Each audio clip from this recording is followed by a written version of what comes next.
Hello, हाँ जी दोस्तों, राम राम जी। कैसे हो सभी दोस्तों? सीईटी के बारे में कुछ जानकारी आई दोस्तों, आज हम आपको बताते हैं। चैनल को सब्सक्राइब कर देना।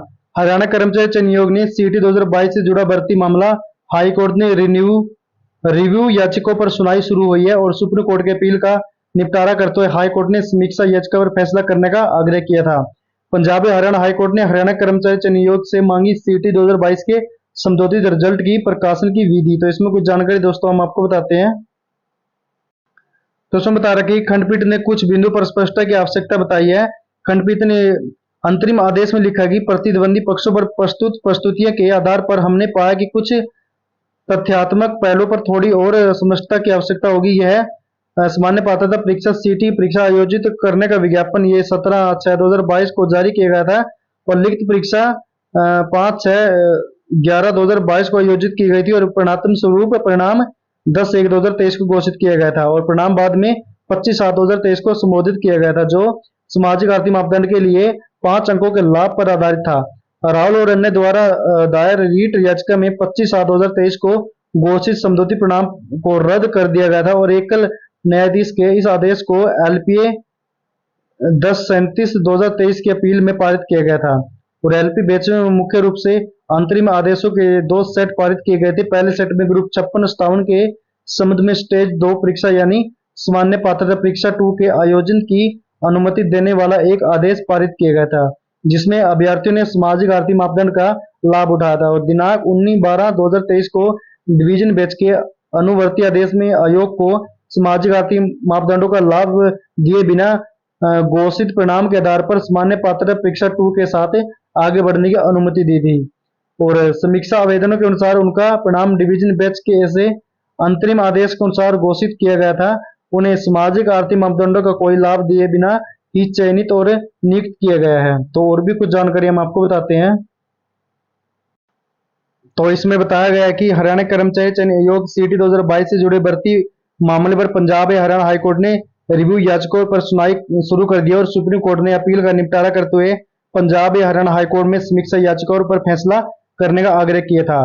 पंजाब एवं हरियाणा हाईकोर्ट में जस्टिस अश्विनी कुमार मिश्र और जस्टिस सुदीप्ति शर्मा की खंडपीठ ने 5/9/2025 को समीक्षा याचिकाओं पर सुनवाई की गई थी। खंडपीठ ने हरियाणा सरकार से एक और हलफनामा दायर कर सीटी 2022 से संबोधित परिणाम घोषित करने की जानकारी मांगी थी। एक पक्ष का दावा है कि उनका चयन सामाजिक आर्थिक मापदंड के अंकों के बगैर हुआ है, जबकि दूसरे पक्ष का दावा है कि 2.5 अंक मिले हैं। तो इसमें दोस्तों जो भी जानकारी है वो 5 अंकों के बारे में कुछ बताया गया, कुछ लफड़ा हो गया था कि पहले 5 अंक कोई लेकर नौकरी लगे, कोई बिना 5 नंबर लिए नौकरी लगे। तो उसके बारे में कुछ जानकारी है दोस्तों, तो आप देखते रहना और भी हम आपको बताते हैं। खंडपीठ ने सुनवाई के बाद 5 सितंबर को यह जारी किया था अंतरिम आदेश। खंडपीठ ने अंतरिम आदेश में लिखा कि इस पीठ में आवेदकों द्वारा दायर समीक्षा आवेदनों के बेच पर विचार किया। उन्होंने याचिका में आरोप लगाया कि उनकी याचिका नियुक्तियों को कोई चुनौती न दिए जाने के बावजूद डिवीजन बेंच ने उनकी नियुक्तियों को रद्द कर दिया और उन्हें नए सिरे से परीक्षा में भाग लेने का निर्देश दिया।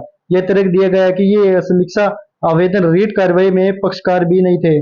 आज सर्वोच्च न्यायालय द्वारा दिनांक 29/8/2025 का पारित एवं आदेश इस न्यायालय में समक्ष प्रस्तुत किया गया और जिसमें सर्वोच्च न्यायालय ने पाया कि पुनः विचार याचिकाओं पर सुनवाई 5/9/2025 को निर्धारित है और एक अनुरोध इस न्यायालय को सूचित किया गया कि वह निर्धारित तिथि पर समीक्षा याचिकाओं पर विचार करे तथा उन पर निर्णय दे।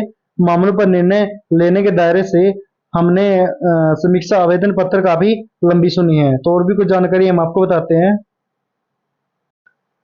हाँ जी दोस्तों, तो इसमें बता रखा है कि सीटी 1 के आधार पर संबोधित परिणाम की स्थिति को प्रकाशित हुआ है। तो अंतरिम आदेश में लिखा गया कि सुनवाई के दौरान हमने राज्य से पूछताछ की है कि सामान्य पात्रता परीक्षा 1 के आधार पर संबोधित परिणाम की स्थिति को प्रकाशित किया गया है, जिसमें सामाजिक आर्थिक मापदंडों का लाभ नहीं दिया गया था। तो आगे से बता रहे कि हालांकि यह निर्विवाद है कि सामान्य पात्रता परीक्षा 2 का परिणाम 5/2/2024 को प्रकाशित किया गया था, जिसमें समीक्षा आवेदनों का चयन किया गया है और बाद में 7/2/2024 को नियुक्त किया गया है, लेकिन यह स्पष्ट नहीं है कि सामान्य पात्रता परीक्षा 1 का संबोधित परिणाम की स्थिति को घोषित किया गया था। समीक्षा याचिकाओं में जारी निर्देशों के अनुसार राज्य द्वारा हल्फनामे में स्पष्ट रूप से कहा गया कि समीक्षा आवेदकों को उनके चयन के लिए सामाजिक आर्थिक मापदंडों का लाभ नहीं मिला। हालांकि राज्य का हलफनामा सामान्य पात्रता परीक्षा 1 के संबोधित परिणाम प्रकाशित होने की तारीख के बारे में चुप है। और रीट याचिकाकर्ताओं की ओर से यह प्रस्तुत किया गया कि ऐसा कोई परिणाम नहीं हुआ था और वास्तव में सामान्य पात्रता परीक्षा 2 में ही समीक्षा आवेदकों को सामाजिक आर्थिक मापदंडों के लिए 2.5 अंक दिए गए हैं। यह भी प्रस्तुत किया गया है कि शॉर्ट लिस्टिंग पद के समर्थन में नहीं बल्कि समूह के समर्थन में की गई उपरोक्त पहलों पर हम यह आह्वान करना उचित समझते हैं कि राज्य सरकार 12/9/2025 तक एक हलफनामा दाखिल करे और इसकी एक अग्रिम प्रति विपक्षी पक्षों को भी 10/9/2025 तक तामील की जाए और सुनवाई 12/9/2025 तक संगठित है। तो दोस्तों इसके बारे में कुछ जानकारी थी। वीडियो अच्छी लगी शेयर करना, चैनल को सब्सक्राइब कर देना दोस्तों।